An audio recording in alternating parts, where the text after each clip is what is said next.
Actually, it's just after lunch here in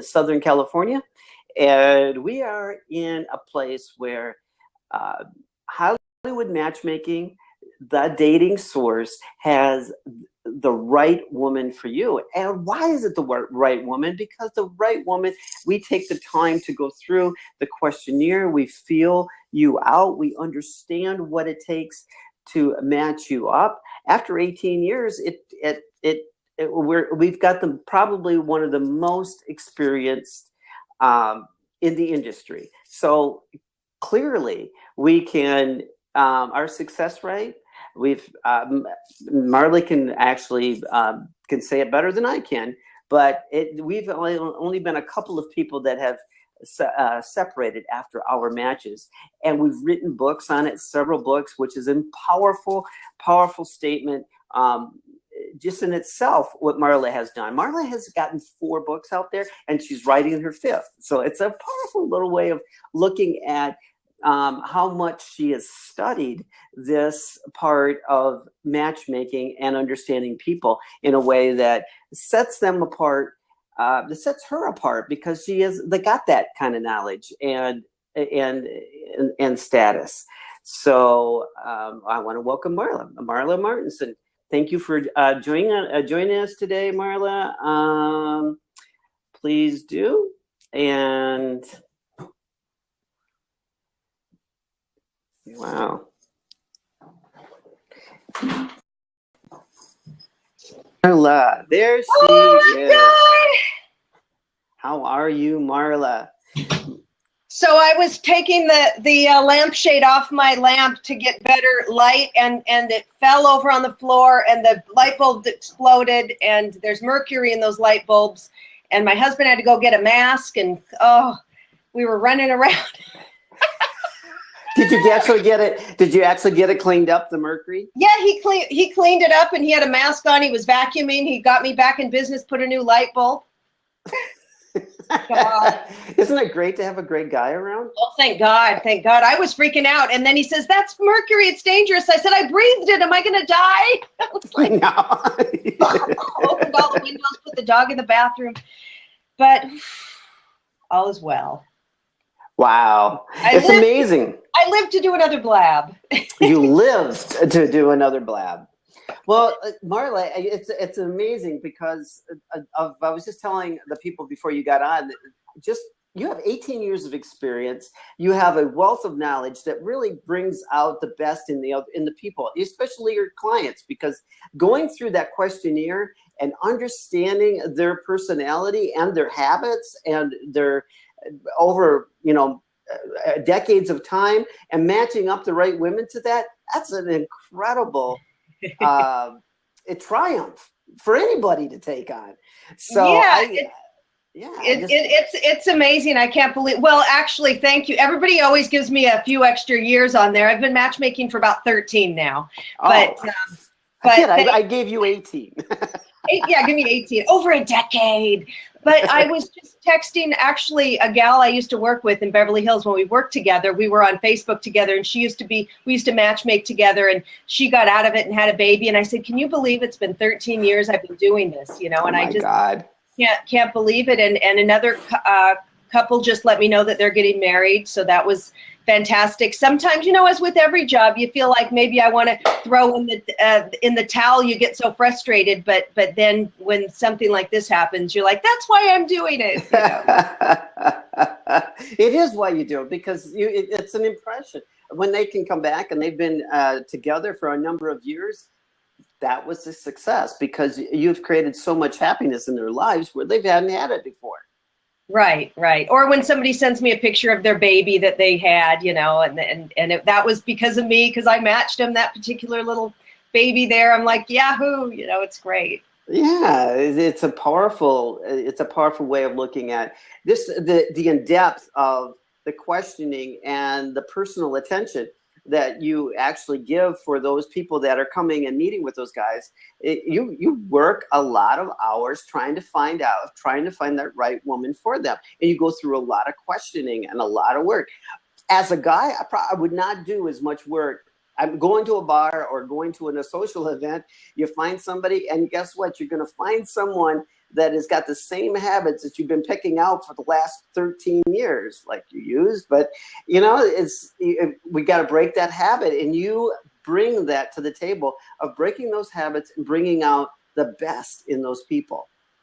Well, that's true. We tend to stick with the patterns that we've been doing, and guys will sometimes, for example, we have a guy who's older, and he's, you know, it's interesting because as guys get older, their taste in women don't change. They still like the same look of that. So let's say they like the 30-year-old, even though they're 60, they're still going to be looking at that 30-year-old, but they've got to kind of adapt and grow, and it's hard. So sometimes we'll need to break patterns, and that's why guys will get involved maybe with women that are, you know, have a daddy issues or too young for them, or maybe gold diggers because they haven't moved on. Their body has, and time has marched on, but their mind, you know, we don't feel like we're getting any older. So there's some things that have to shift and break some of these patterns. And women picking the bad boys or picking the same type of guys. Yeah. You know what? When you know, I went through with Fredley, and it was a really big eye opener. You're right. The looks, I may have picked different heavy women or skinny women through my lifetime, but I have always consistently picked a habit that I have always somehow it's got in my psyche that I'm attracted to. So a very powerful way of going through the questioning and matching them up, even though the match you've had some that haven't been successful, and you've had 99% of them that have been. So it's a powerful way it's a powerful demonstration to how you set it up for those particular guys and for the women too. You know, succeeding at, you know, living a happy, loving, fulfilling life. Exactly. And there's no guarantee when you go. That's the tricky part too, because sometimes people will they'll get frustrated right away if it's not working or they haven't met that love of their life, but they have to realize it's a process and you're dealing with humans and people, and it takes a little more time sometimes. One guy, the guy that's getting married, actually, it was on his last match of his contract that he found that perfect girl. Very rare is it going to be on your first or second, you know, match that it's the right person. So you just got to get in the flow, enjoy it, enjoy meeting new people, and not put too much on it. And if you keep staying open, and this was a guy who would go out with everyone I told him to. You know, this is a match I've picked. Some guys I have a guy who said no to 30 women. So no to 30 women. Yeah, and he's no, not in, because he has this picture in his mind that if they don't look like this in a picture, he's not going to meet him. So then I say, well, you might as well just go on Match.com and pick people out of pictures, you know. So yeah, because it's just a picture. It's not connecting to his personality, the type of person that he is, not understanding his habits that he's had in the past. That there's plenty. When Fredley went through that questionnaire, I got real clear. Oh, there is all sorts. It's the habits of your past. You don't want to be picking the same habit and having the same issues over and over. Right. You'll just go with the same man in a different pair of pants. A different pair of pants with the same woman in a different pair of pants. Woman in a different dress. It's like, wait a minute. Well, we've got to look at it is so valuable that makes up the difference. It's powerful. Thank you. Thank you for that service, and the way that you have portrayed yourself is just incredible. Well, thanks, Robert. So, hey, I see Sandy Sanders is on. Sandy is on. And Sandy, are you jumping in the open seat? I think Sandy is not healthy enough to go in that seat just yet. Everybody's been sick. That's the thing. You know, that's messing up some dates. People are all sick and can't get together. We gotta get out. So Marla, a typical process of the first time of getting started with a guy, for that first month, what do you do? A lot of things. What do you do in that first month of getting that person set up for dates? How do you do that? What's the process you go through?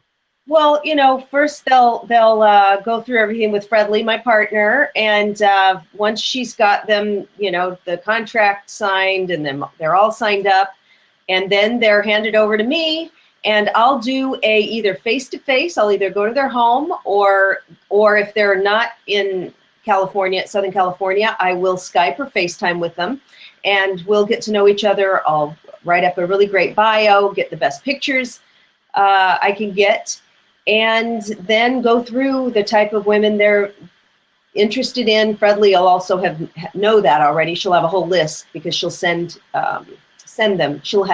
We'll have sent them bios and pictures, a lot of them. So we'll really usually have some ladies already lined up for him before it even comes to me. And then I'll get him out. I'll send him out on maybe 2 matches. To some, it's so funny because the guys are so excited to get going. Yeah. And wouldn't you know, it's always like this beginner's glitch or something. Like you met with somebody and that person's out of town, or they're sick, or they're responding, and so they're like frustrated and mad. Maybe I shouldn't have done this, and it always like ends up like that. I'm like, no, just calm down. So I get 2 or 3 ladies lined up so that they are out on a date that first week, so that they can get the hang of it and feel like, okay, this is great. I made the right decision, because it's not cheap, it's an investment. And so then they go out and have a great time. And whether they keep seeing that person or not, I get rolling with another one. And then so every month they're going on 2 or 3 dates. And that's the powerful thing, is that it takes time to set that up. And they're going, the guy is going through, God, I haven't dated in a while, and now I've got a date, and I don't know how to act. But you can walk them through that part of it, and how they can feel and how they need to act in front of that woman that you set up for them. Well, even this is a tricky thing. Nowadays, people don't answer their phones. Like if you see an unlisted number, a number you don't recognize, you're not going to answer the phone, and especially women. And so I tell them, I'll say from the get-go, I'll say to the woman, all right, I'm going to have him text you and find out when's a good time to chat.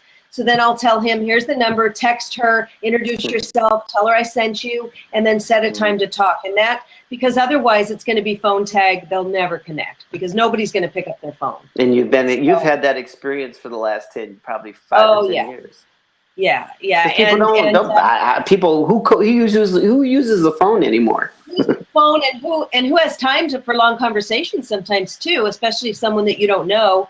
And that's one of the things that guys have got to realize. Beautiful women, like that's what we deal with, the real very gorgeous girls, that they're getting asked out by other guys too. But if that's what the guy wants, if he wants to, play with the big boys there and date the hot women, they're having a lot of things going on. So they're not, these women aren't going to sit, even if it's from a matchmaker, they're not going to sit on the phone with you for an hour. They don't know you.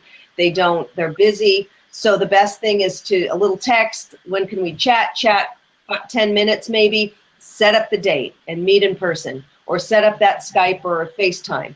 Don't just keep back and forth. Hey, what's up? What's going on? Little texts like a booty call or something. Guys they're a little shy, and they'll send a little hey, and the girl's like, what is this? So they want the guy they want more responsibility. They want the old-fashioned approach, but at the same time, we're in the new technological age where they're not going to pick up the phone. So it's this kind of, delicate dance here with this. And you bridge that gap in the delicate dance for a quality woman, and for a quality man and a quality woman, a hierarchy, let's say, when you connect, that you make that connection and you make it seamless. Mm-hmm. Well, I try. There's some disconnect sometimes, So this leads me right into, you wrote 4 books. You're writing the 5th one. Can you just put them out? Because you know what? You have a lot of knowledge and a lot of research that you have put in to understanding this dynamic called dating. Well, I did write a couple of memoir. Diary of a Beverly Hills Matchmaker is my memoir, available on Amazon or my website, marlamartenson.com. And it is a funny recount. It's kind of a Bridget Jones's Diary meets Sex in the City type of thing. It's funny about my life as a matchmaker, and you'll really get an inside peek, because I decided to do it because every time I was out, people would want, you know, at a party or anywhere, they'd like, oh my God, you're a matchmaker? You must have a million stories. Tell me your craziest story. And people always wanted to know, what's the, you know, and so I wrote them all down, all the extreme stories and stuff. But it's also has my life, my husband, other things, and it's not just dating stories. So it's a whole, it reads like a novel. And then I did the sequel, which is Hearts on the Line, The Elusive Search for Love in the City of Angels. And that won a Reader's Favorite Award, and also the Paris Book Award. So, oh, wow. Yeah. And then Valentine's is coming up, and I have a short story on Amazon called Amateur Night. And it's only 99 cents, and it's really fun. It's about one fateful night when I was waitressing in Chicago on Valentine's, and I was single. And you know how Valentine's, and it's coming, and it's set, the pressure is so crazy for people, you know, especially women. It's like, I don't have a love on Valentine's. And then the guys are like, I don't think I better start dating anyone too close to Valentine's, because then am I supposed to take them out? Am I supposed to get them a present? And this. And you help the guys with that. Yeah. It's, and I say, you know what? I'd say to everybody, make February the month of love, take the pressure off making it a romantic holiday, and do something to help somebody. Either go to a pet shelter and take the dogs for a walk, feed the homeless, find something where you can spread the love, babysit for a neighbor, anything you can do, and raise your vibration, get that love out there, and make it the month of love, and then love's going to come back to you. Instead of just so worried about dates, you know.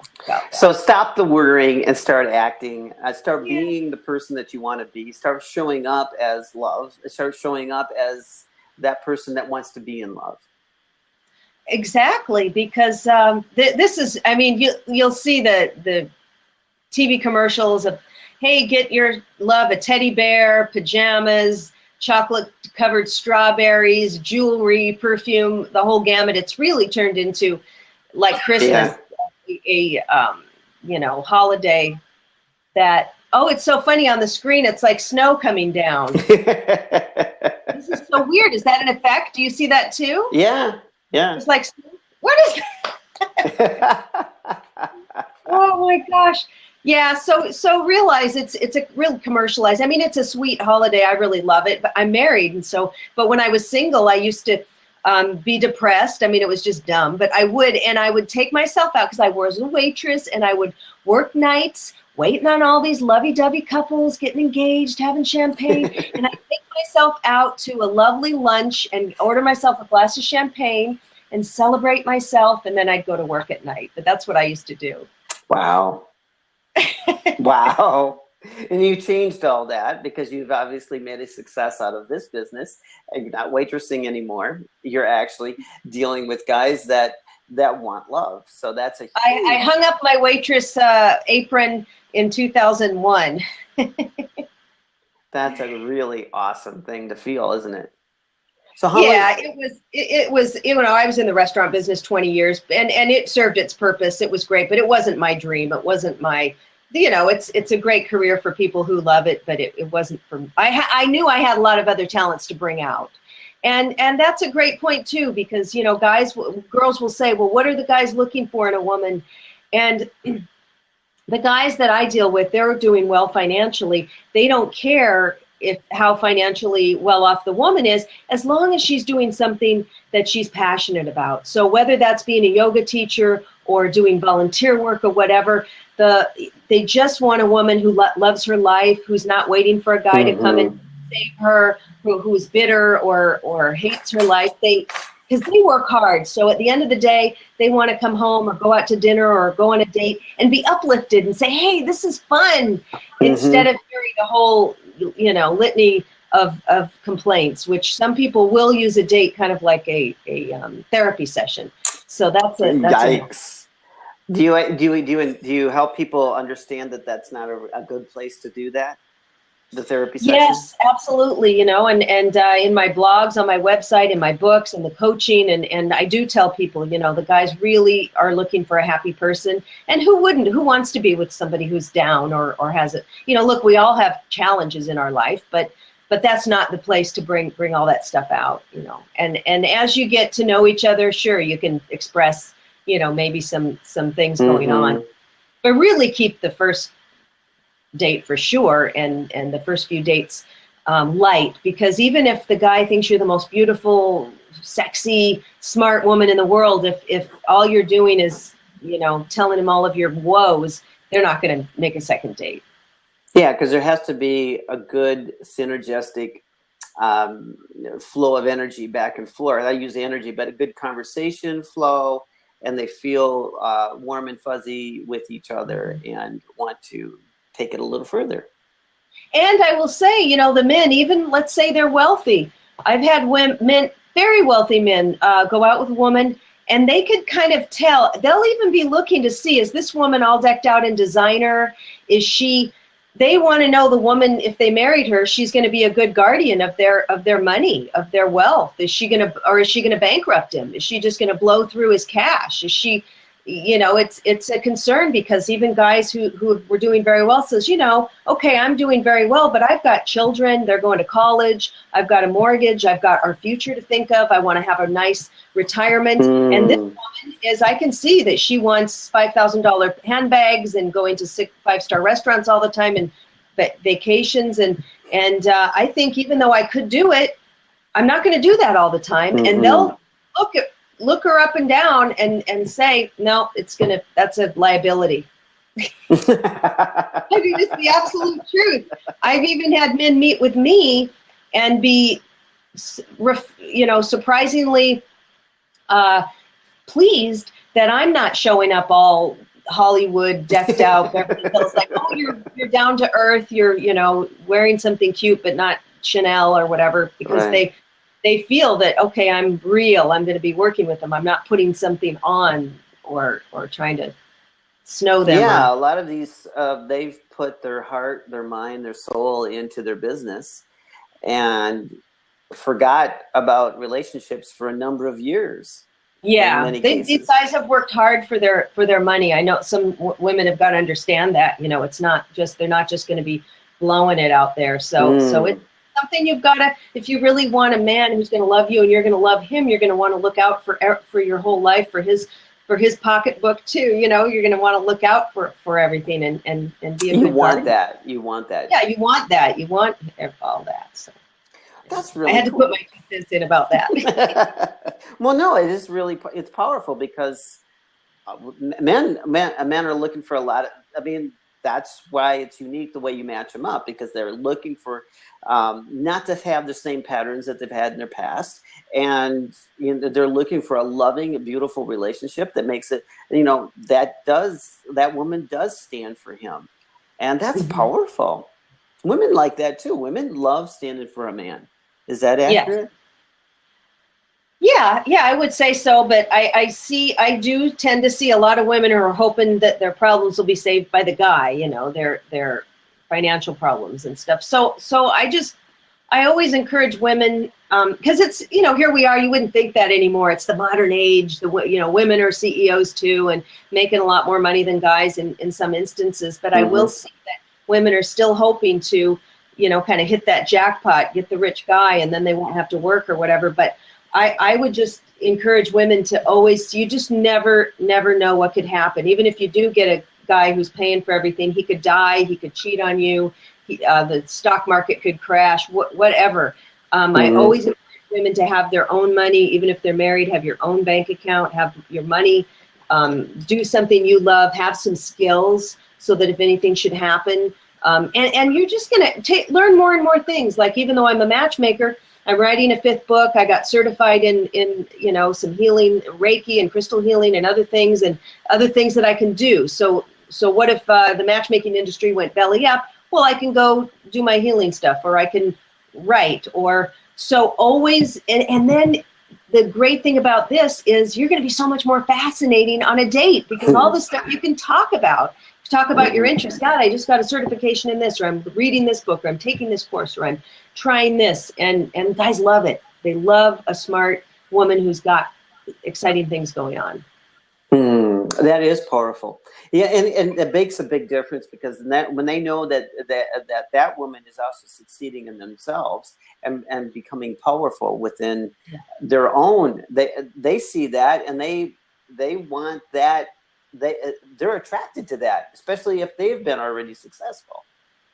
It's very sexy. It is, isn't of course, it? there's a fine balance because some guys will say, well, I won't date an attorney, a woman who's an attorney. Or I've had guys, because the women can tend to, they have to be strong, right? So let's say a woman lawyer has got to be strong and work in a man's world and be strong at the office. And then she's coming from maybe court or whatever, and she's still in her suit. And then she comes to the date and she's still in that mode.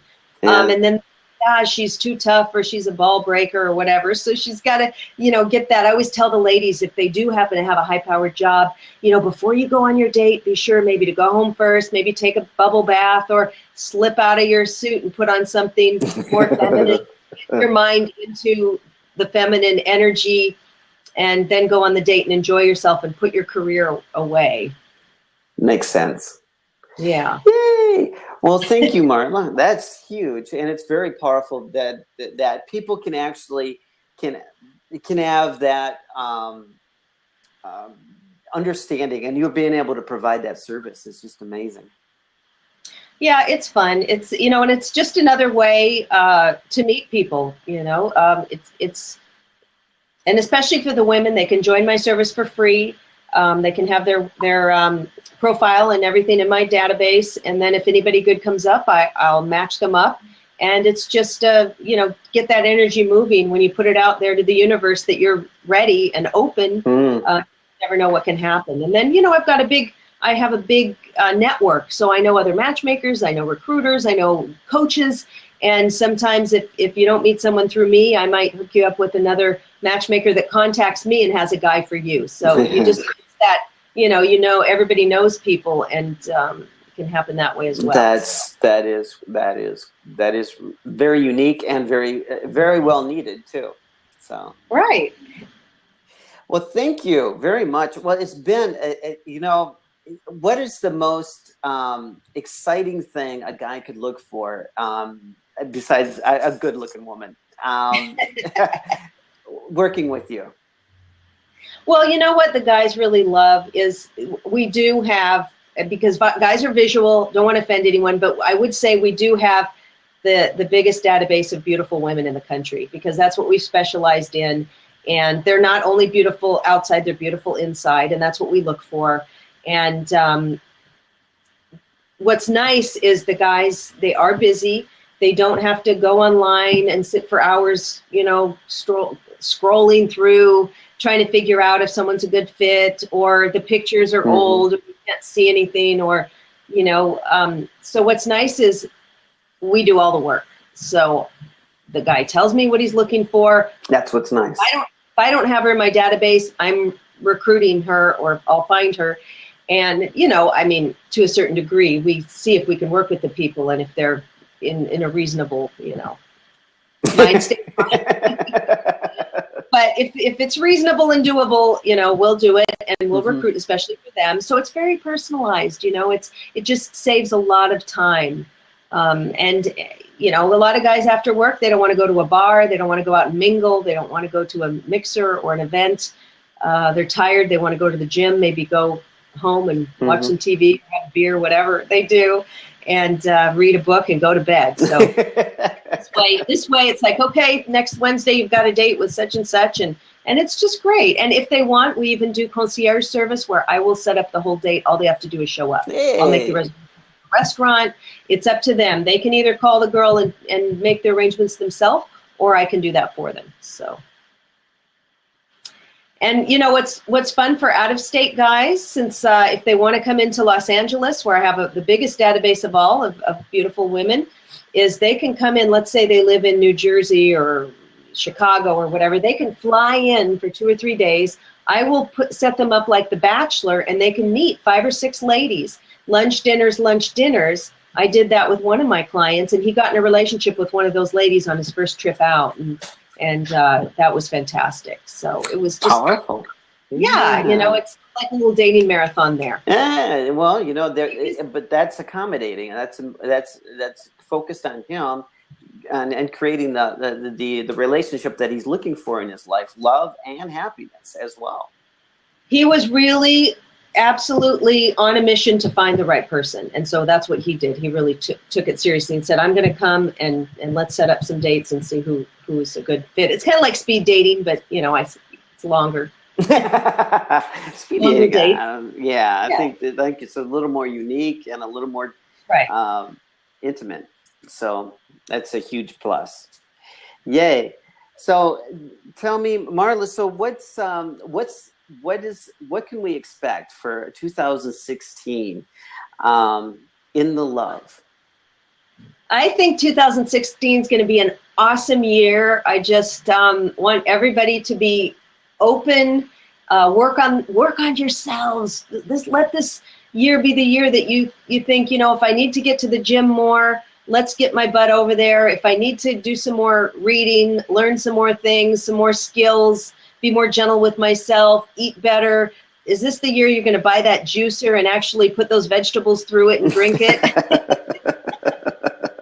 God. Love yourself, because it's if you don't love yourself, it sounds like such a cliche, but if you don't love yourself, how can you expect someone else to love you? So if you're going to have this big long list of the qualities that someone else has to have, you've got to have those qualities too. So make this the year, you know, the year that you're going to love yourself and nourish your body and nourish your mind and soul. And it really, I mean, I know this because I've been doing it so long, and that's how I found my husband. Was once you let that desperation go of finding someone, once you raise your own vibration energetically by taking care of your body, thinking the right thoughts, not being bitter and thinking about the last guy who cheated on you or the last girl who, you know, whatever, and just put that focus on taking care of yourself and having a great life and having fun, that person is going to come to you, whether it's through me, whether it's through Match.com, whether it's through meeting somebody at the park or at the grocery store. It is going to happen. That is very well said. Very well said. Because you know what we do, if we lay down our baggage, things can come for us. Yeah, when I was dating and single, and I was 39, and I remember my father had passed away. I'd moved back from Chicago to LA, and my aunt and my cousin said, you've got to go on Match.com, we're doing it, or it was Love at AOL or whatever, and we're meeting great guys, and I was like, oh, I don't want to do that. And I went out with a few guys, and didn't work out. They put up a fake picture or whatever. And then I said, you know what, that's it. I might never get married again. I might never meet anybody. I'm fine with that. I'm going to do all the stuff I want to do. And I started going to this spiritual center that I liked. I started writing. I started doing all these fun things that I enjoyed, even taking my dog to the park. And I just focused on just doing stuff I enjoyed. And within 3 weeks of declaring that and just putting myself in motion to having a great time, I met my husband. Perfect. And I was looking for 5 years, just think, oh, I can't find anyone. I can't find the right guy. Oh, nothing works out. They always break up with me. And as soon as I changed that mindset, that's when it happens. So it really does work. That is unique. That is really, really, really unique. It doesn't seem like it, but it does when you explain it that way. So thank you for that. Yeah, because if it's really interesting, you might not think you're desperate, but we do get into that desperate mode of just wanting somebody so bad to be in our life. It's just a human trait that humans want to be with somebody. You know, it's normal. We want to connect. We want to connect, and it's normal that I want to have somebody. And once you decide that, you know, it's okay if I'm alone, that's when it comes. Just at the right time. Isn't it? Oh my gosh. I used to, looking at your haircut, it's so funny because when I was a waitress in Chicago and I was single, and then I'd be dating somebody and then they would dump me or whatever, every time I got broken up with, I'd cut my hair because I wanted to like start fresh or whatever. And then I remember coming to work one day and one of the waiters said, Marla, you better stop dating or you're going to be bald pretty soon. That is funny. That's also powerful. Oh, there's this comment down here. A great topic. Panelist. I am. Oh, he's a behavior scientist. Is he on here? Jump on. Yeah. Yeah, it'd be great. No, it's a woman, Sylvia.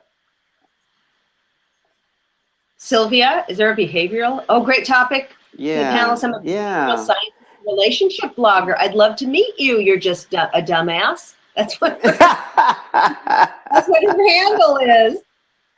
That is. Yeah. She does. You want to jump on? Yeah, jump on for a second. Dumbass, come on.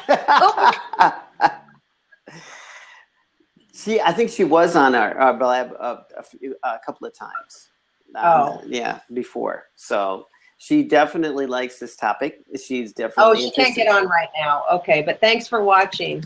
Oh, but she has a lot of insight. She was on one show. Yeah, she was. You both of you are great. Connect with me. Email me. I'd love to connect with you. Yeah. She would be. She deals with a lot of people, and she has a lot of relationships she deals with. So it's a powerful connection. There we go. Yay! Super good. Yay! Awesome. A great handle she has, by the way. Yeah, that's interesting. It certainly gets your attention, right? It's the negative aspect of it. So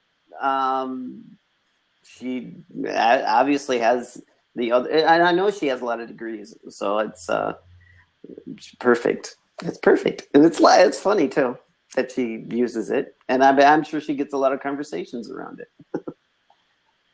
And so let's talk about New Year's resolutions. What's that? Let's talk about New Year's resolutions. Uh-oh. That's a big one. That's a big one. Did you make any? Oh, for me? Me. I didn't make. No, I don't particularly do New Year's resolutions. I used to, but I have. Yeah. I look at it from a very different perspective. More about the the energy and the holistic side of things, probably. Right. Not from a place of. I have a girlfriend she's about 50 now, and it was interesting because I think it was a year ago or 2 years ago in January, she told me her New Year's resolution was, she says, I'm getting married this year. And I thought, uh-oh, that's not a really good, good resolution to make, because there's the pressure again, and there's that putting it in the law of attraction sense. It's like affirming what you don't have, like lack. It might sound like it's good, but as the months go by, okay, February, March, there's still nobody. And she was telling the guys she was meeting online, I'm getting married this year. Well, and then here comes August, September. Well, what kind of pressure is that? And so the guys are like, not to me, you're not. So, wow, that is that's an example. That's an example. So obviously she did not get married that year, but but I would say don't make a resolution like that. You could just say, more like I intend to be more open and maybe date people that are outside my comfort range or my usual type, or I have the intention of going to one single event a month, or accepting 3 coffee dates every month, or something like that, to just kind of get you out more. That might be more just like opening up more. Did you make some resolutions? Well, no, I like to maybe set the intention. Okay, I'm finishing up my new book, so that's coming out, and then of course, I've got a talk that I'm polishing up, and I just have the intention to be a little more. I tend to be, believe it or not, like I'm a perfectionist in my matchmaking. But I tend to, sometimes I'll do things kind of half-assed, you know what I mean? Like I won't prepare enough for a talk or in the past. And I'm like, that is not, cut it. It's not. And so I'm just you're committing to doing a little bit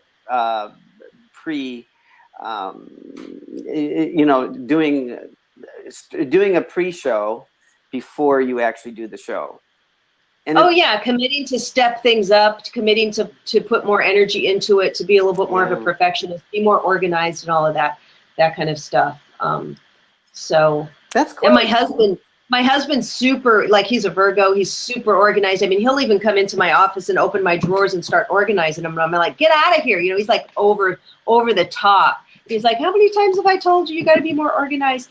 So he's right. Organization saves you a lot of time. It does. It does.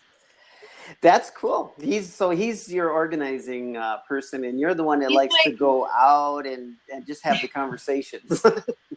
I like to get on the blabs, get on the, do all the YouTube videos and all of that. And he's like, all right, well, he's got the practical side. So it's a good thing. And that's weird. That's where, like, people will say, oh, do opposites attract? The last that. And I think opposites often attract looks-wise. Like, he's like a Latin, dark hair, brown eyes. And he likes the fact that I'm so pale with red hair, like Ricky and Lucy, because it's kind of like that. I always went for the opposite look. But I think as far as personality-wise, if you're too opposite, it's not going to work, because you have to have some interest that you're going to do together. Personality-wise, we're kind of opposite, but interest-wise, we love traveling, we love art, we love music, creativity, dogs, a lot of the languages, a lot of the same things that we can enjoy. It's powerful. That's very important. So you have your interests apart, which is great. I have my interest that he's not into, and so does he. And then the things that you want to have, things that you'll do together. So this is a very good thing to bring up. All right, so for example, I'm a vegan, and I'm very committed. I love animals, and you weren't a vegan last year, though. Well, I have for about a year and a half. I've been a vegan, and I've been a vegetarian for years and years and years. But then I would sometimes eat things with eggs in them, or eat cheese, and then I always felt ashamed. It just runs pretty deep with me how animals are treated and all that. So I just couldn't. I'm like, this is ridiculous. Like a year and a half ago, I'm like, that's it. I'm going to go vegan. I'm not just, going half-assed on it. So I went completely vegan. Well, he is not, and he doesn't understand it. And he's always trying to tempt me and just eat an egg, it's not hurting anyone. And I'm like, yes, it is. You've got blood on your hands, And so it gets pretty, but we get along. Look, whenever I eat whatever I want, I make him his pasta with fish on it, whatever he wants. When we go out, I order what I want. He orders what he wants. So the point I'm making is I'll have these couples that I'm trying to match up. And sometimes people will say, well, don't match me with a vegan because I like to eat meat, or don't match me with and it's really hard to find somebody with all the qualities you're looking for that's going to be a great partner, that's going to love you, be faithful, and also eat the same things you eat. So I would say sometimes you got to kind of lighten up on that. And it really is not a problem. If they say, look, it's okay, I don't care if he eats meat, you guys, don't worry if the girl's a vegan. It just means she's going to keep her figure. She's going to look great, have clear skin, high vibration. You're going to have a wonderful lady there, passionate, wonderful woman. So you don't have to eat the same things. You can still enjoy meals together. And maybe you can go vegan, meatless Mondays, or do it one day a week with her, or whatever, So, is there a lot of vegans, men that come and look at No, but there really? are a lot of vegan ladies out there, especially in Southern California, or I do have one vegan guy though, and some of the ladies say, that's going to be a problem. I like steak, and he's like, look, I don't care. That's all right. When she sees, but then he's funny because he says, when she sees how great I am and healthy, she's going to want to be a vegan too, but he won't push it off. Yeah. Yeah, that's a very touchy area.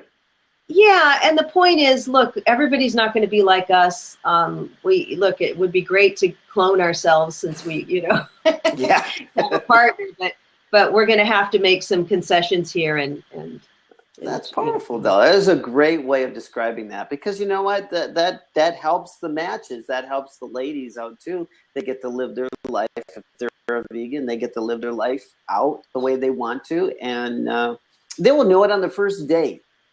What about the first date? They would know it on the first date if it's a good match, whether they could get along with a person that's a vegan or not. Right. And sometimes it's a process. I mean, somebody might start eating healthier. When I met my husband, he had used to go to the gym and stuff, and then he'd stopped. And then I was like, hey, I'll pay for the gym membership because I've been wanting to join a gym. And so I joined us at LA Fitness, and he's there all the time. I mean, he's in the best shape of his life now, and he's in his 50s, and he lost 10 pounds, and because he has a sedentary job too. So things can change. We can influence each other, help each other, raise each other up, and do things. Wow. Keep each other healthy. And married men live longer than there's a study, right? Have you heard this? Married men live longer. Yeah, I did actually. Single men, yeah. Yeah. What about women? Women live less. We die quicker if we're married. It's so stressful. These guys. You gotta be kidding. Right? No. I think we do. Women don't live as long if we're married, but the men do. That's what I said. The ladies, don't sweat it if you're single for a while. That is so funny. You guys are killing it. I did not know that. I did not know that. So guys are killing the ladies. I think it's very healthy for the men because the women, they do tend to maybe drink a little less. They're getting home cooked meals. They're getting regular sex, which is healthy. Love, affection, somebody to talk to. There's a lot of great factors that are healthy for a man to be in a relationship or married. As long as it's a good relationship. If it's abusive or something's going on, then that could be detrimental. But if you're in a good relationship, it's very healthy. Just like it's healthy for us to have a dog. It gets us out walking. Somebody to be responsible for, reason to come home, and it's all good. So is it stressful? You're saying it's more stressful for women to be in a marriage. Well, basically on that survey. I did read that. I did read that more than once. I'm going to have to look into it a little more and find out why. Very unique. Very unique. Really? I mean, we all have the same nervous system. So I'm wondering how it's how our thoughts bring on the the relationship part of being happy or sad. We have a choice every day when we wake up. Mm-hmm. And women are nurturers, so the guy will be, will tend to take that nurturing role. So the guy will be. I think it's less risky behavior. He's not out prowling around, and he's getting more sleep, and it's just a little bit more healthy. Stable And I and do healthy. say, guys in the 20s, go out, have fun, go out with as many women as you can, get it out of your system, because men tend to, it would be terrible if a guy, let's say he gets married at 24, he's only dated a few girls, and then he's going to at 40 or 45 feel, gosh, I really missed out. I didn't get to, see what was out there or have all these experiences, and then they might cheat or something. So I think that's why, it's good for guys to wait till they're in their 30s to get married. Wow. I was 32 before I married. Mm-hmm. And my husband was 41, and he was a musician and dating all the groupies and all of that. And I was very glad that he got that all out of his system. He's like, he loves being married. So yeah. Incredible. That's great. Yeah, you're fun. Well, there was definitely a good time. Yes. And yeah. So anyone that wants to jump on the panel and ask us questions can do that. Right now would be a great time to do that, and give us some feedback about the show. It would be really, really great. And do you have any more insights that we could use here, Marla? I think we only have about 6 people on right now, though, right? Yeah, we have 6 on right now. We had 37 here today. Oh, that means 37. Oh, okay. I see the little up there. Yeah. So if anybody has a question too, you could put it in the comments. In the comments, and we can take it from there. So that would be really, really great. Other than that, do you have any added insights? Also miscommunication. So I had incident and this happens like also with the texting. A guy was on the East Coast and the gal was on the West Coast, and I'd match them. And a lot of my guys do travel, and they're not finding the right kind of person or partner where they are. They might just not be in the big city or whatever. And so they'll fly, or they'll fly the person to them, or the woman's willing to relocate. But it can be tricky where you're going to meet, and if you're going to go somewhere and stay in a hotel, or he's going to get 2 rooms, and the texting back and forth can get kind of convoluted, and the tone, and the gal thought the guy was passive aggressive, and then she said, I don't think we're a match, and then he made a mad comment. And I'd say at that point, pick up the phone and say, hey, let's get on the phone and talk about this, because the inflections, you can't get that from a text. And I think texting is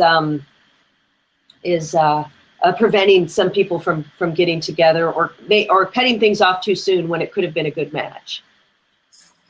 That's so true, because we don't, and text can get construed because it sounds different than what it really is with the voice. Yeah, the she thought inflection he of the was voice. aggressive, and he said, no, I wasn't meaning it all. But you read it in, because you have to, when you're reading it, you put in the inflections in your mind. Your own interpretation. And that's huge. Your interpretation is left to be aside until you had that conversation, unless it's a happy one. You can assume that it's happy text too. Yes, yeah, that's in general, even in business or whatever. We jump to conclusions. So putting our ego aside and saying, okay, wait, I'm just gonna wait until I talk to the person and see, because I jumped to a conclusion of somebody not texting me back over something, thinking they were mad at me. And I'm like, oh, well, if after 18 years of friendship, this person's not going to text me back and they're mad over that, well, then that's okay. Then they're not a friend, and they weren't mad at all. It's like, okay, calm down. Don't jump to any conclusions here. And the same, absolutely. Same can happen in dating a lot. Yeah. Well, yeah, because you got emotions, and especially if they've had sex, and then the guy's waiting for a response back. Hey, was it nice? Was it fun? And women want the same thing. Is he gonna still want to be with me? Does he still not want to be with me? Oh yeah, that reassurance. And you're just a dumbass says, I started Love Lab a few weeks ago, and I'm gonna start it up soon. I don't know what Love Lab is, but I want to hear about it. I'm not sure either, but I'm sure it's a blab show on I'm not 100% sure, but I'm pretty sure it's on here on Blab. Okay, good. Well, send me some info about that, because it's on Blab, she said. Oh, good, great. I'd love to watch that. So yeah. Well, she invited you on the platform too, so she would love to have you on as well. I'll be there. There you go. She is one awesome girl. Just one bad Follow her. Just a dumb ass. Oh, good. Now I'm following her. This is so cool, because she's a scientist, strategist, sassy relationship blogger, and entrepreneur. I love it. Mm-hmm. I just follow her. She is and I'm pretty sure she's got a few relationships she's working on. Oh, good. In her practice. Oh, my God. Yeah, keep your options open. No,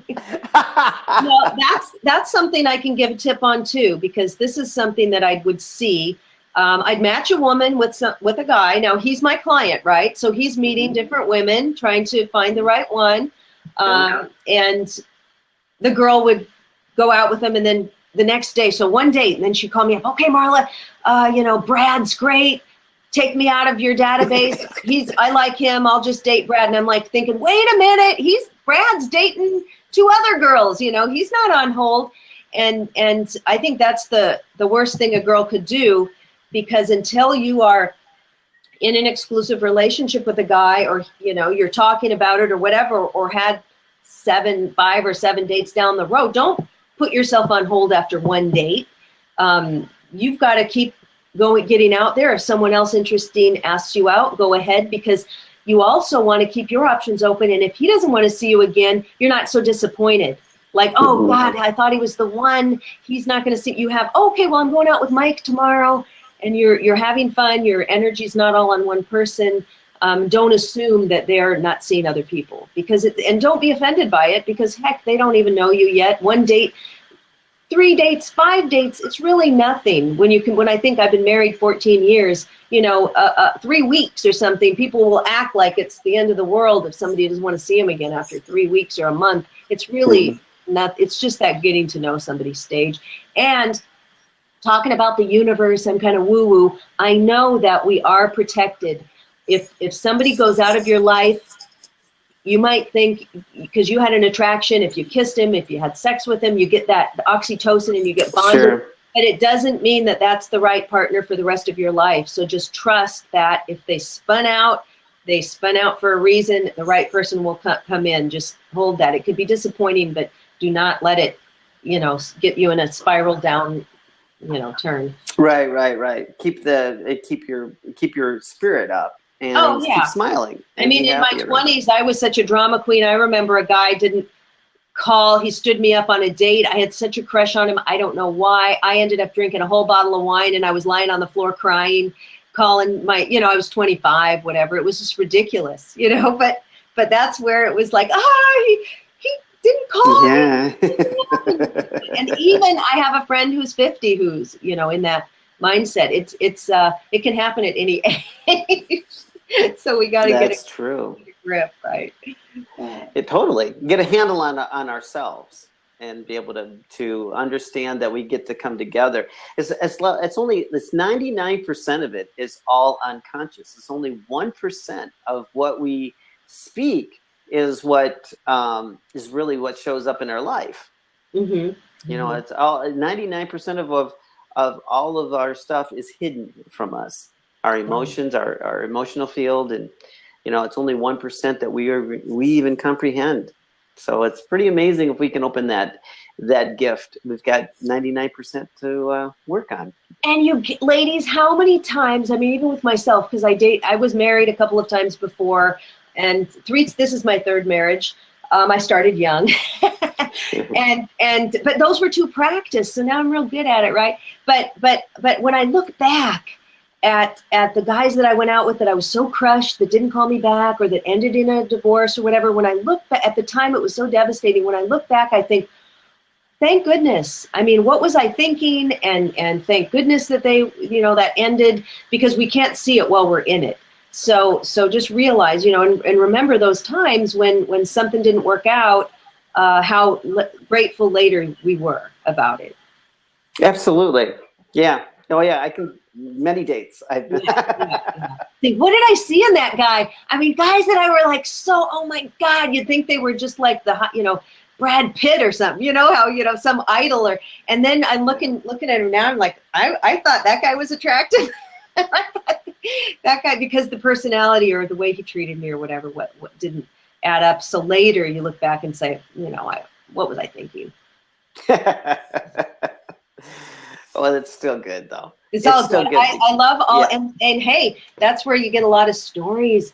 That's where and that's why you made up the book. Yeah. All your experiences, you can put it in a book, in a blog, in a screenplay. Learn from it. I mean, you take everything from your past and you just, spin it into gold.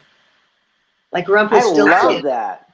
Spin it into gold. Spin it into gold. Sprinkle it all around. Yay. Fairy dust. Well, this has been awesome. It has been awesome and great blab, and love everyone who's come here today, and especially, Marla, thank you for explaining to us and having us understand from a male standpoint how important it is to connect to people that match up with us. And you have that ability, and you give that to the guys and your clients that you so respectfully have done for 13 years. So good job. Yes, and guys, if you want to live longer, contact me. You got to get a wife, all right? I didn't like the idea about the women, though, not being. I know, we'll do a whole lab on that, how women can live longer. Ladies get a cat or a dog. Men get a wife. Well, No, you're we an love you, men. amazing. We love you, men. We love you, men. Yeah, of course you do. Of course, we love you women as well. We totally love it. I love what you do, Marla, because it really does. And you're into the holistic realm as well, healing. So the people that are coming, that you're matching up, you're giving so much healing to that relationship, and because that's the gift that you've been given for 13 years. So it's remarkable what you've done, and I appreciate you. Thank you. Namaste. Namaste. So, in that note, do we want to laugh ourselves out, say goodbye, and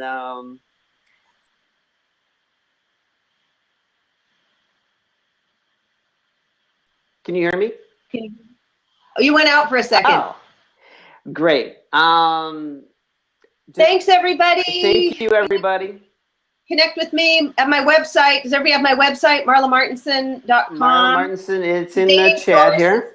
Our matchmaker, and then our matchmaking dating site, and then MarlaMartenson.com is my other website. And then we've got the dating source, which is awesome. All right, everybody. Yay. Goodbye. Thank you. Love you all. Love you guys. Bye. Bye-bye.